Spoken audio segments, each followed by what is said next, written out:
Hello बच्चों, कैसे हैं आप लोग। तो चलिए आज हम लोग बात करेंगे 10 ऐसी गलतियों के बारे में, 10 ऐसे पॉइंट्स के बारे में जो हमें इस बार नीट 2024 की तैयारी में नहीं करनी है।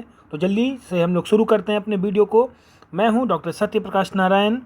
मैंने अपना MBBS Patna medical college Patna से कंप्लीट किया है और मैं अभी अपना इंटर्नशिप कंप्लीट कर रहा हूं।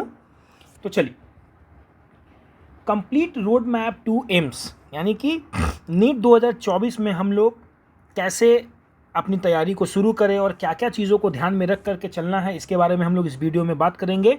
इस वीडियो को अंत तक देखें ताकि आपको इस वीडियो का पूरा फ़ायदा मिल सके। तो चलिए, सबसे पहले आपने अभी तुरंत नीट 2023 को दे करके आया है और आपने कुछ रियलाइज़ किया होगा।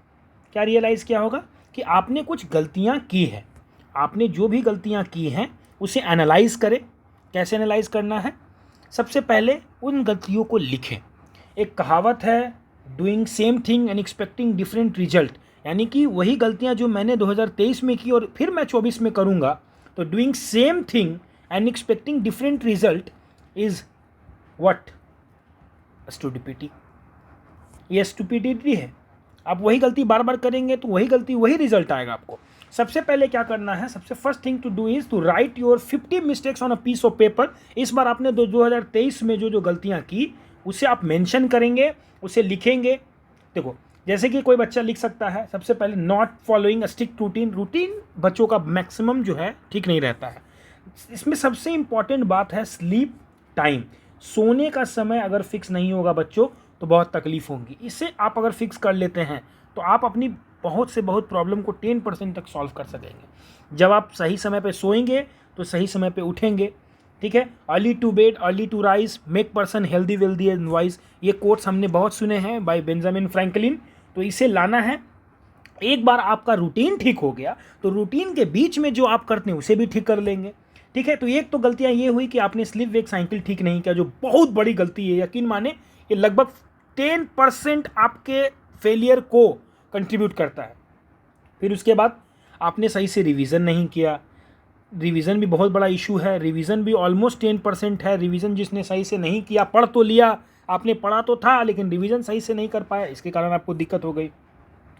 बहुत बच्चे बीच में बीमार पड़ गए, कभी कभी अच्छे खाना नहीं खाने के कारण, न्यूट्रिशियस खाना नहीं खाने के कारण, तो भी एक प्रॉब्लम हो सकता है। आपने जो 50 गलतियां की उसे लिखे। मेडिटेशन बहुत बच्चे नहीं करते हैं। मेडिटेशन का मैं फ़ायदा बाद में बताऊंगा आपको कितना है। जैसे फिजिकल बॉडी के लिए, जो हमारा शरीर है बच्चों, उसके फिजिकल बॉडी के लिए क्या ज़रूरी है? फिजिकल बॉडी के लिए ज़रूरी है मेडिसिन। अगर बीमार पड़ जाते तो हम लोग मेडिसिन खाते हैं, लेकिन जो मन है, जिसको हम लोग सोल बोलते हैं, मन जो है, सोल जो है, उसके लिए क्या ज़रूरी है? मेडिसिन का ही भाई मेडिटेशन। मेडिटेशन ज़रूरी है बच्चों। ये कैसे करना है इस पर मैं पूरा वीडियो लेकर के आऊँगा और आपको समझाऊँगा। ठीक है। बहुत बच्चे पढ़ते तो हैं लेकिन वो कभी अकेले रह करके नहीं पढ़ते हैं। ये सॉलिट्यूड भी बहुत ज़रूरी है, जिसमें आपके अपने इनोवेटिव माइंड्स चलने चालू होते हैं, काम करने चालू होते हैं। ठीक है। तो सॉलिट्यूड में बहुत बच्चे नहीं रहे, इरे गिरे रह गए, दोस्तों के साथ रह गए, दोस्तों के जो जैसा उन्हें गाइड किया वैसा करने लगे, अपने खुद से नहीं किया। डेली वीकली और जो होता है गोल नहीं बनाया, उस पर काम नहीं किया। सरप्लस अमाउंट में MCQ को नहीं बनाया। बहुत बड़ी गलती जो मैंने भी की थी, आपने NCERT को नहीं पढ़ा, NTRT को हल्के में ले लिया। बहुत बच्चे सिर्फ और सिर्फ बायोलॉजी को पढ़ते चले जाते हैं। ठीक है। बाकी फिजिक्स और केमिस्ट्री पे ध्यान ही नहीं देते। देखिए, जब मेरे टाइम में 2016 में मेरे फर्स्ट अटेम्प्ट में नहीं हुए थे तो मैंने आ करके इसे लिखा था। फ्रॉम वेरी बिगिनिंग मैं जानता था कि मैं बहुत चीज़ों को इग्नोर कर रहा हूँ। I have not good result instead of good labour. मैंने बहुत मेहनत किया लेकिन मेरे अच्छे रिजल्ट नहीं आए। क्यों आए? क्योंकि बायोलॉजी क्लास जो है मैंने ज्वाइन कर लिया, मैंने सिर्फ और सिर्फ बायोलॉजी पे ध्यान दिया। देखिए मेरी गलतियाँ। दूसरा गलती कि मैंने बायोलॉजी के जो सोर्स थे वो गलत अपना लिए। मैंने बहुत सारा ऐसे वैसे चीज़ रट लिया लेकिन मैंने NCERT को फोकस नहीं किया। ठीक है। देखो, जब मैंने अच्छा से सर के नोट्स को बना करके पढ़ना चालू किया तो नोट्स में बहुत ऐसे चीज़ थे जो बेनिफिशियल नहीं थे, तब पर भी मैं उसे रटा। क्यों? क्योंकि मुझे क्लास टेस्ट में अच्छा करना था। अपने क्लास टेस्ट में अच्छा करने के लिए ना पढ़ें, नीट में अच्छा करने के लिए पढ़े बच्चों। ठीक है। उसके बाद अगर ऐसे करके जब आप गलतियों को लिखेंगे तो ये गलतियाँ ये भी आपको मिलेंगी कि आपने डी डे यानी कि नीट वाले दिन क्या क्या गलती की थी। बहुत बच्चे, मेरी ये गलती ये भी थी कि मैंने 3 बजे रात तक उस दिन पढ़ा, मॉर्निंग तक, और फिर नींद जो है ख़राब हो गया और मेरा पूरा मेहनत बेकार चला गया। तो इस तरह की 50 गलतियाँ आप लिखेंगे, ये सबसे पहला काम है जो आप करने वाले हैं, ठीक है। उसके बाद सबसे पहले जितना दिन बचा हुआ है और जितने सिलेबस कवर करने उसकी एक लिस्ट बनानी है। जैसे कि अगर अनुमान अभी काउंट करें 350 दिन 345 दिन के आसपास होगा, उसे एक ट्यूबुलर फॉर्म में ऐसे बड़े चार्ट पेपर पे बना लेना है। ऐसे 350, 349, 348, 300 ऐसे करके पूरा बना लेना है, ठीक है। बना लेंगे। नीट इस बार 2024 जो है 5 मई 2024 को होने वाली है, इस अनुसार बना लेंगे। और जब भी आप पढ़ेंगे तो जैसे कि उसे टिक कर देना है। आज मैंने कितना घंटा पढ़ा, घंटे को लिखें। आज मैंने नहीं पढ़ा, कल मैंने नहीं पढ़ा। तो जब आप इसको अपने टेबल के सामने चिपका के रखेंगे और डेली जब डे क्रॉस होगा तब आपको दिखेगा कि नहीं, मैं अपने सपने के साथ गलत कर रहा हूँ, मुझे पढ़ना चाहिए, मेरे दिन कम हो रहे हैं। तब आप में पढ़ने की जो मोटिवेशन है वो क्षमता डेवलप करेगी। फिर आपके सभी दिन जो है सही गुजरेंगे, आप पढ़ने के लिए मोटिवेटेड होंगे, ठीक है। वैसे ही नीट के सिलेबस जो रहते हैं उसकी एक लिस्ट बनानी है, फिजिक्स की, केमिस्ट्री की, बायोलॉजी की मैं बात करूंगा। इसमें भी एक चीज़ है, रिवाइज्ड सिलेबस बनानी है आपको, ठीक है। और इसे टेबल के सामने चिपका लेना है। जैसे कि देखिए, मैंने अपना ये बनाया था नीट 2017 के लिए, ठीक है। सिलेबस फॉर एम्स दिल्ली, मैंने डायरेक्ट लिख दिया था फिजिक्स, बायोलॉजी और केमिस्ट्री की। देखिए पूरा जो है मेरा बना हुआ था दोस्तों, मैंने ये दीवार पे चिपकाया था। उस समय जीके भी था, जीके भी लिखा हुआ है। तो मैंने, और जो सिलेबस मैंने जो चैप्टर किया हुआ था उसे मैं इसे हाइलाइटर से रंग देता था। आप देख पा रहे हैं, हाइलाइटर से रंग देता था, जो पढ़ा हुआ था हाइलाइटर से रंग देता था। इस तरह से चलता था मैं, ठीक है। आपको भी जो सिलेबस कंप्लीट हो जाए, जो चैप्टर कंप्लीट हो जाए उसे रंग देना है। तो जो डे, कितना डेज बता है और ये कौन कौन से चैप्टर्स है जो नहीं हुए हैं वो आपको सामने दिखने लगेगा। अब जैसे जैसे समय में आगे बढ़ेंगे आपके सभी चैप्टर्स रंगते चले जाएंगे। आपको एक कॉन्फिडेंस मिलेगा कि नहीं, जितना दिन बचा और जितने मेरे सिलेबस बचे हैं वो एक डायरेक्टली प्रोपोर्शनल है, चलो मैं कर लूँगा। तो ये कॉन्फिडेंस देने का काम करता है। 2 चीज़ आप ये करेंगे। तीसरी चीज़ कि कुछ नई चीज़ों को करना है, डूइंग न्यू थिंग्स। नए चीज़ क्या करें? नए चीज़ में मैं बोलूँगा कि अपने बेसिक से एक बार ध्यान दे जरूर। बहुत बच्चों के फिजिक्स सिर्फ इसीलिए ख़राब होते हैं कि उनके कुछ बेसिक्स जो है नहीं कंप्लीट रहते हैं। तो उन्हें टेबल नहीं आता, 1 से 20 तक टेबल बहुत ज़रूरी है। एलसीएम नहीं आता, एचसीएफ नहीं आता, फ्रैक्शन नहीं आते, डेसिमल नहीं आते, यूनिटरी मेथड नहीं आते। कभी किसी इक्वेशंस में x² = 2x + 30 ऐसे करके इसको सॉल्व करना नहीं आता। सेपरेशंस और वेरिएबल्स में कुछ क्वाड्रेटिक वगैरह नहीं आते। क्वाड्रेटिक इक्वेशन जो है एक बार देख लेना दोस्तों, ठीक है। फिर उस डिफरेंशिएशन में कभी कभी फंस जाते हैं। इंटीग्रेशन जो सिंपल है, sin x का इंटीग्रेशन क्या होगा, है कि नहीं, x² का डिफरेंशिएशन क्या होगा, ये सब छोटे छोटे जो है आपको आना चाहिए। ln x का डिफरेंशिएशन क्या होगा बताइए। तो ये सब इंपॉर्टेंट है, ये सब कर लेंगे। ऐसे बेसिक छोटे छोटे जो मैथमेटिक्स हैं, बेसिक्स हैं, उसे कंप्लीट कर लेना है। तब आप देखिए कि आपको एक पूरा जो है फिजिक्स में बेसिक्स जब कंप्लीट होगा तब आप आसानी से फिजिक्स को कंप्लीट कर पाएंगे, ठीक है। आपके लिए आसान हो जाएगा फिजिक्स। फिर ऑर्गेनिक में वैसे ही नोमेनक्लेचर, इलेक्ट्रोनेगेटिविटी, बहुत आसानी से रेजोनेंस, एरोमेटिसिटी, सब्स्टिट्यूएंट इफेक्ट, ये सब जो इफेक्ट्स हैं ऑर्गेनिक में, ये जो बेसिक्स हैं, इसे जब आप कर लेंगे तो आपकी ऑर्गेनिक यूँ खत्म हो जाएगी दोस्तों। वैसे ही इनऑर्गेनिक में पीरियोडिक टेबल है। बायोलॉजी के भी कुछ बेसिक चैप्टर्स जो होते हैं, सबसे पहले मैं बोलूँगा कि एनिमल फिजियोलॉजी कर लीजिए। यहाँ पे मैं लिंक दे रहा हूँ ऊपर में, आई बटन में आप क्लिक करके देखेंगे, एक क्लासेस शुरू होने वाली है। एनिमल फिजियोलॉजी से हम लोग शुरू कर रहे हैं बच्चों, और एनिमल फिजियोलॉजी से शुरू हो रहा है, कल से क्लास शुरू होगा एनिमल फिजियोलॉजी। बताइए आप क्या कौन सा चैप्टर हम लोग को करना है। मैंने ऐसे सोचा हुआ है, बॉडी फ्लूइड एंड सर्कुलेशंस। आप जैसा बोलेंगे वैसा हम लोग शुरू करेंगे। लेकिन हाँ, अब दिन कम पड़ रहे हैं, धीरे धीरे यही दिन जो धीरे धीरे मैं अपने मेहनत को करूँगा और दिन जब धीरे धीरे यूटिलाइज़ करूँगा तब मैं नज़दीक पहुँच जाऊँगा अपने लक्ष्य को। तो अभी से पढ़ाई शुरू कर देना है। गोल एंड मोटिवेशन आप एक बार ज़रूर अपने माइंड से सोचें कि आप करना क्या चाहते हैं। एक चीज़ देखिए ध्यान से, बहुत इंपॉर्टेंट कॉन्सेप्ट यहाँ पे आ रहा है। एक होता है कॉन्शसनेस, एक सब कॉन्शसनेस। ये क्या होता है? कहते हैं कि जो हमारी बुद्धि है, जो हमारा माइंड है, जो हमारा कैपेसिटी है, लैंग्वेज है, जितनी भी चीज़ें हैं वो सभी के सभी कॉन्शस माइंड में हैं, ठीक है। ये माइंड का ऊपरी तल है। कहने के लिए कि अगर ये मेरा दिमाग 10 मंजिला इमारत है तो हम पढ़ने में मात्र और मात्र 1 मंजिले इमारत की यूज करते हैं। ये 9 मंजिला इमारत जो है नीचे ऐसे ही खाली पड़ा हुआ रहता है, उसकी यूज़ ही नहीं करते हम लोग। तो 90% जो हमारी कैपेसिटी है, ब्रेन कैपेसिटी, वो यूं छूट जाती है, उसे हम यूज ही नहीं करते। ठीक है, वैसे उसे कैसे यूज करना है इसको ध्यान से देखेंगे, और गोल और मोटिवेशन कैसे बनानी होती है इस पे बात करेंगे हम लोग। सबकॉन्शियसनेस का कैसे यूज करना है। सबसे पहले सबकॉन्शियसनेस का मतलब चीज़ों को दोहरा करके, बार बार देख करके, जब आप बार बार उस चीज़ को फील करेंगे आंख बंद करके, मैं मेडिकल कॉलेज में हूँ, मैं एप्रॉन पहने हुए हूँ, मैं स्टेथोस्कोप लगा करके जा रहा हूँ, ऐसे विजुअलाइज अपने आप को करेंगे, तब ये सबकॉन्शियस माइंड का दरवाज़ा खुलता है, तब आप यूज़ कर पाएंगे। इसीलिए इसको करने के लिए बहुत छोटी छोटी चीज़ कर सकते हैं। आपके कोई ड्रीम कॉलेज होंगे, अगर आपके कोई ड्रीम कॉलेज है, मेरे केस में मेरा एम्स दिल्ली था। मैं एम्स दिल्ली को लेकर के बहुत ज़्यादा मेडिटेरियस था, बहुत ज़्यादा मेहनत करता था, बहुत ज़्यादा लगा हुआ था। मैं एम्स दिल्ली के नीचे कुछ नहीं सोचता था दोस्तों। आपको भी नहीं सोचना अपने ड्रीम कॉलेज को लेकर के।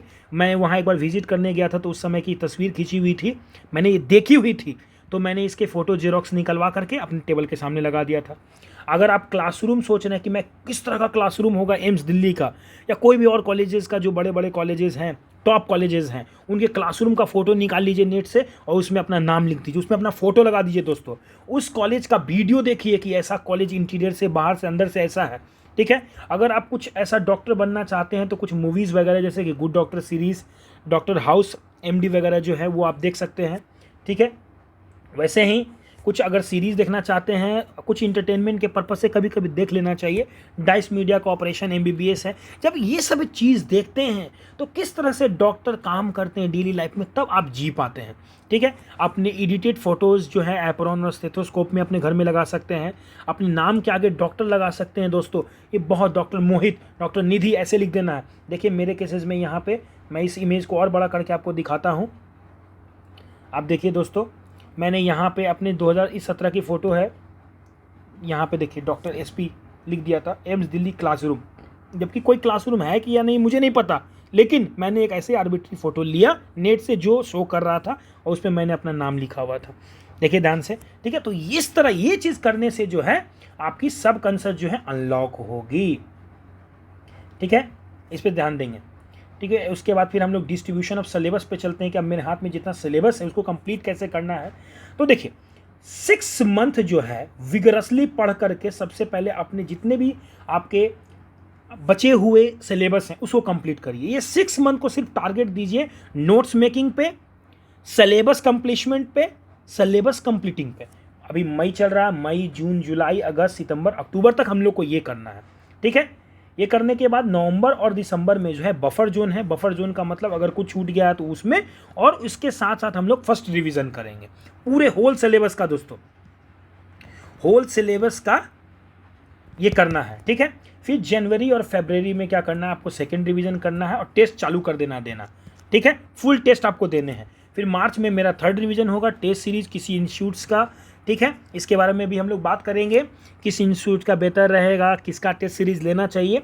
ठीक है, तो यहाँ से टेस्ट सीरीज चालू हो गया। फिर अप्रैल में 4th और 5th रिवीजन होगा हम लोग का, और टेस्ट सीरीज फिर एटलीस्ट 4 से 5 बार तो आपके पूरे सिलेबस कंप्लीट होने ही चाहिए। और कहा जाता है कि बायोलॉजी को कम से कम अगर आपने 10 बार थोरोली बुक से नहीं पढ़ा है तो क्या खाक आप नीट एस्पिरेंट हैं। ठीक है, ये बहुत ज़रूरी है। ठीक है, फिर मई 2024 की जो आप नीट एग्ज़ाम देंगे वो हाई लेवल के साथ देंगे, कॉन्फिडेंट के साथ देंगे, क्योंकि आपको पता है कि आपने बहुत अच्छी तैयारी की है। फिर बात आती है कि सर स्टडी मटेरियल क्या मैं पढूं, तो बायोलॉजी के लिए सबसे पहले आपको रिवाइज जो न्यूली NCERT आई है वो पढ़नी है। ठीक है, क्या सर मैं ओल्ड NCERT के साथ क्या करूं, तो नहीं, सबसे पहले नई वाली जो NCERT आई है उसको पढ़नी है, क्योंकि प्रायोरिटी बाय ज़्यादा ज़रूरी चैप्टर्स उसमें इंक्लूड किए गए हैं। और मैं ये भी बोलूँगा कि जब आपके वो बुक खत्म हो जाएंगी तो ओल्ड NCERT में जो रिमेनिंग चैप्टर्स है उसे आप, जो कम इंपॉर्टेंट है उसे भी आप करेंगे। आप किसी चैप्टर्स को छोड़ नहीं सकते हैं बच्चों, ये बहुत भ्रम है। ये एक्सपेरिमेंटल ट्रांजिशन समय है अभी 2024 कि क्या होने वाला, क्या क्वेश्चन आएंगे या नहीं होंगे। अभी 1-2 साल जो है ट्रांजिशन फेज में है, उसके बाद ही क्लियर हो पाएगा कि क्या नीट NTA किस तरह से सोचता है। तो इसे करके जाना ही सही रहेगा, छोड़ना बिल्कुल गलत है। बायोलॉजी के लिए तो NCERT रामबाण है एकदम। ठीक है, इनऑर्गेनिक के लिए भी एनसीईआरटी है। ऑर्गेनिक के लिए ऑर्गेनिक में biomolecule, polymer chapter, chemistry in everyday life, environmental chemistry, ये जो चैप्टर्स आप एनसीईआरटी से करेंगे, ठीक है। रेस्ट फ्रॉम कोचिंग मॉड्यूल, जितने भी और बचे हुए ऑर्गेनिक है, कोचिंग जो है आप कोचिंग पढ़ते हैं, अगर ऑफलाइन क्लास करते हैं तो उसके कोचिंग मॉड्यूल होंगे, सर के नोट्स होंगे, ऑनलाइन क्लास अगर करते हैं तो उसके भी आपके पास नोट्स होंगे, तो उसे आप फॉलो करेंगे। ऐप के लिए मैं एक फ्री ऐप बता देता हूँ, ये फ्री ऐप है दोस्तों, इसमें कोई पैसा नहीं लगता है, ठीक है।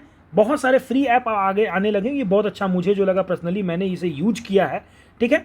ये टॉपर का आंसर वाला जो है ऐप, आप इसे डाउनलोड करेंगे। टॉपर का 2 ऐप आता है, टॉपर और आंसर, ठीक ना। ये आंसर वाला करेंगे, बहुत फ्रूटफुल होगा आपके लिए।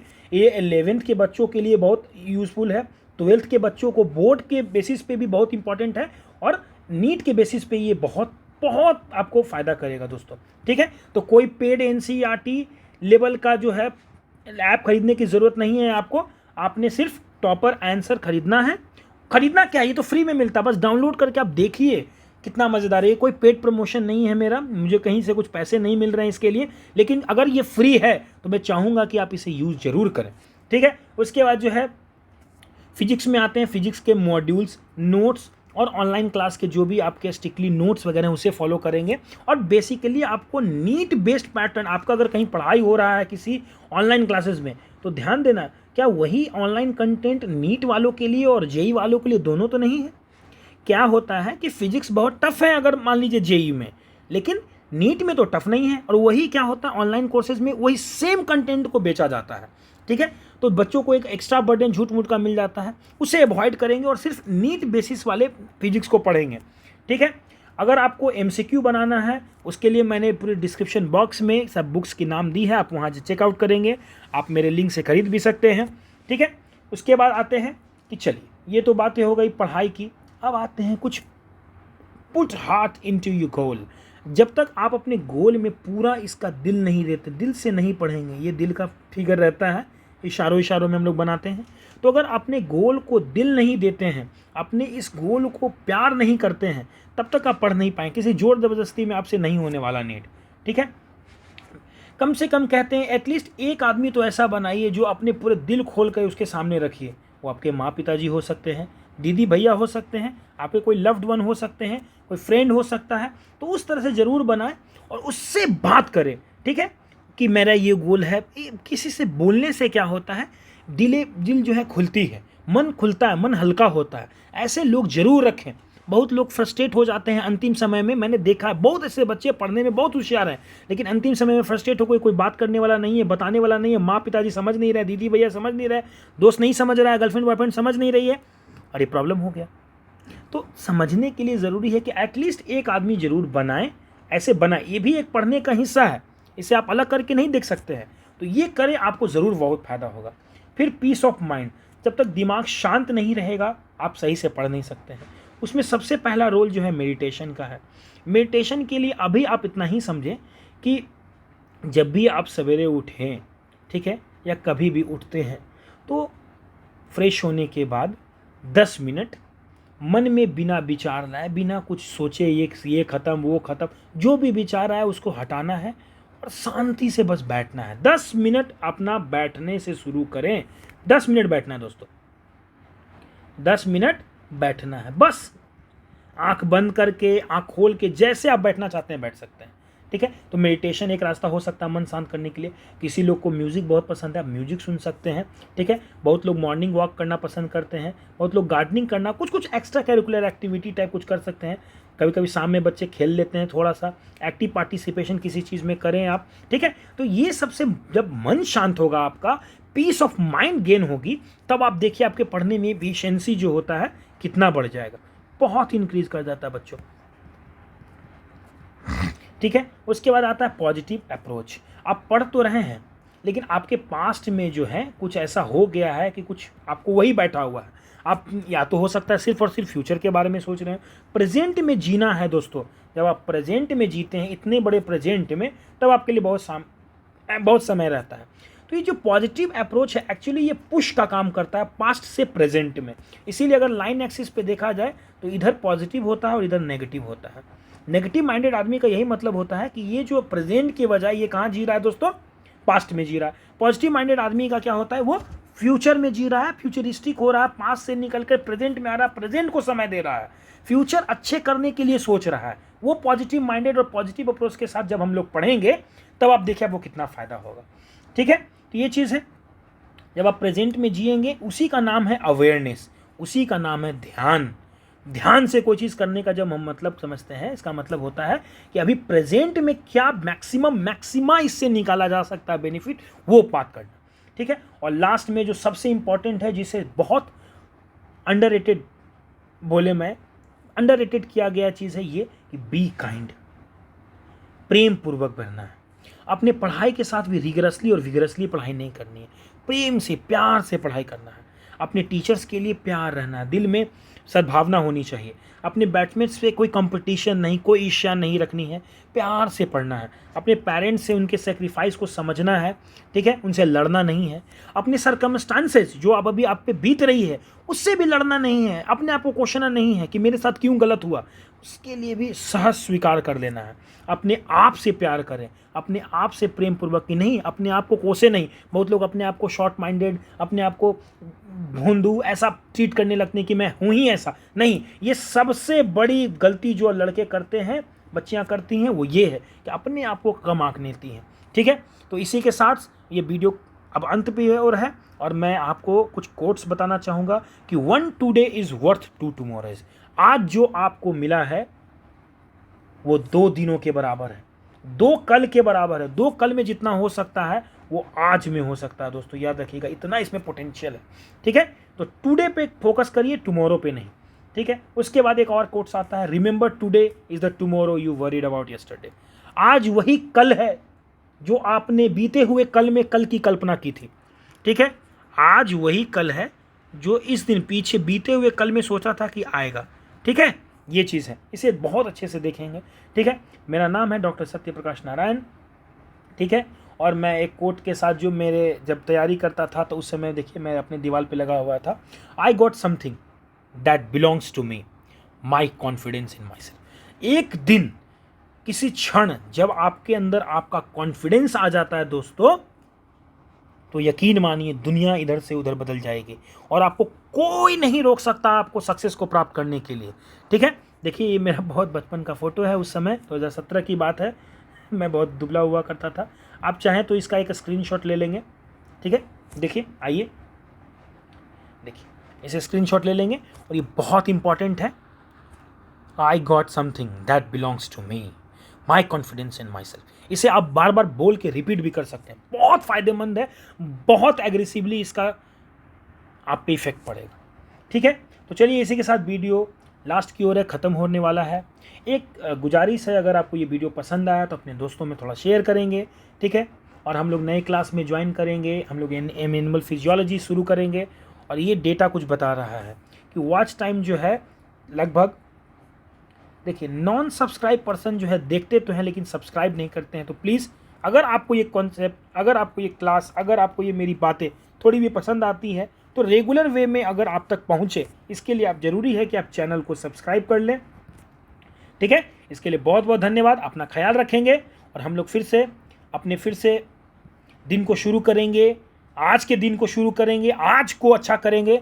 और इसी के साथ मैं आपसे विदा लेता हूँ, doctor Satya Prakash Narayan. Thank you so much.